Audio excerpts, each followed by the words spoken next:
America has had a phenomenal run from its foundation until now.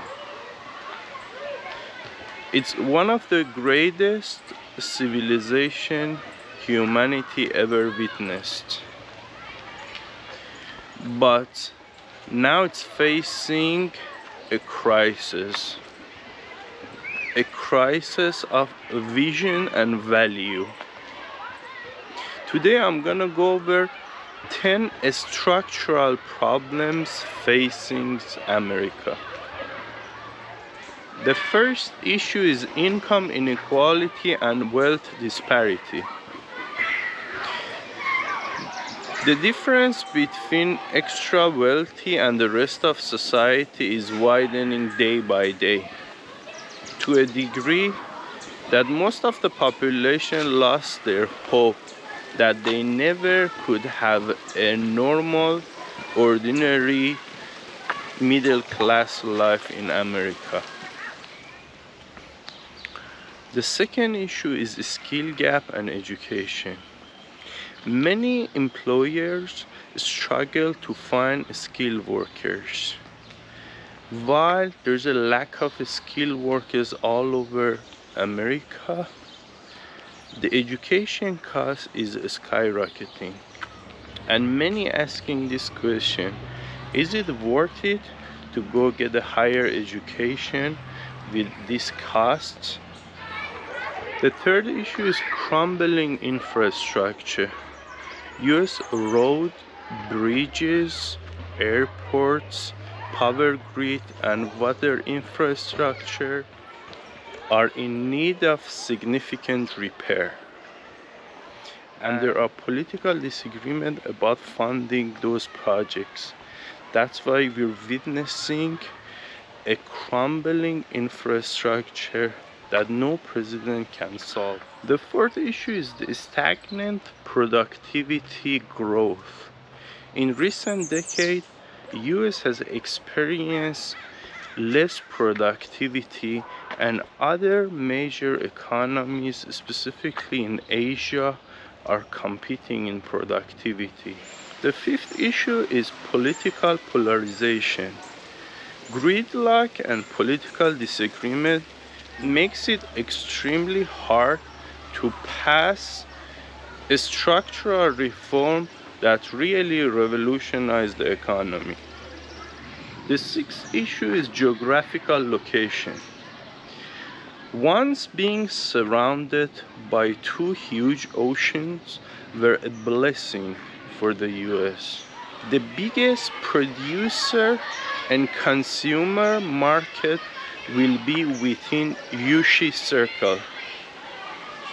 55% of world population lives within this circle. And whatever country and company is close to this circle will benefit in the new rise of Asia. Another geographical problem is the US is 80% of GDP of whole Americas, North America, Central America, and South America. Meaning is a very rich country in a poor neighborhood. And when you have that situation, you're gonna have immigration crisis on your border. The seventh issue is overbuilding abroad. There are 750 American military bases across the world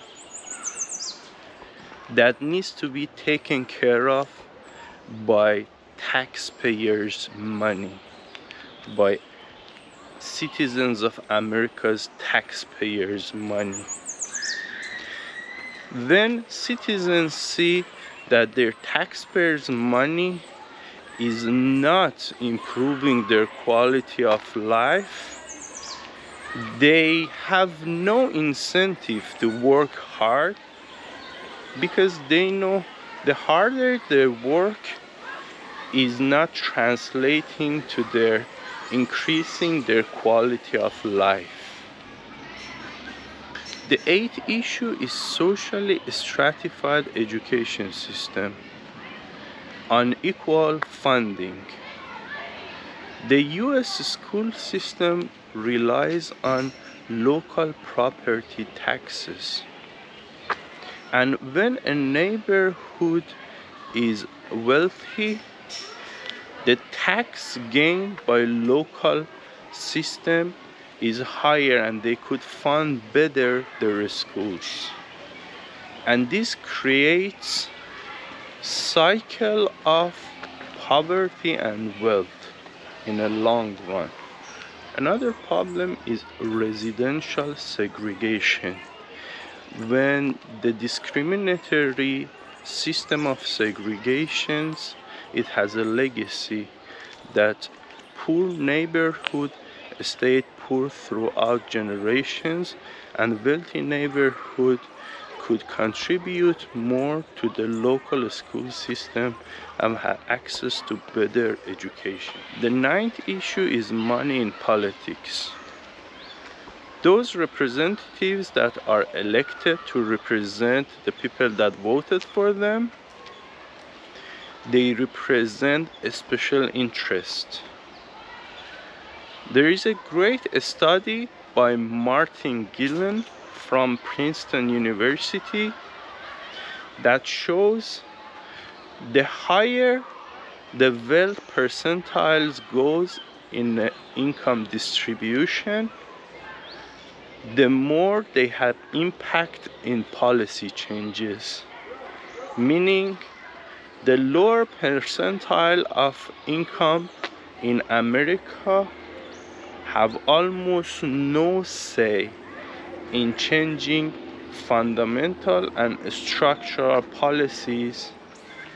The 10th issue is reverse migration.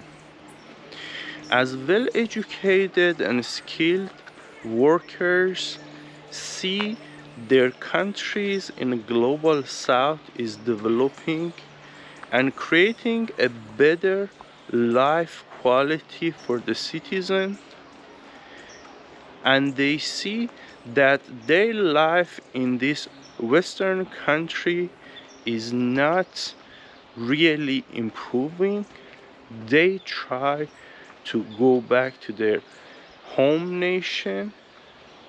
When the reverse migration happened, they take their knowledge and skills away from America and take it back to their home nation. Here you go. These are 10 structural problems that the US needs to address in order to save its legacy. And I'm optimistic about that. Hopefully they can address these fundamental issues. Thank you. Please write your comment in the comment section. Bye.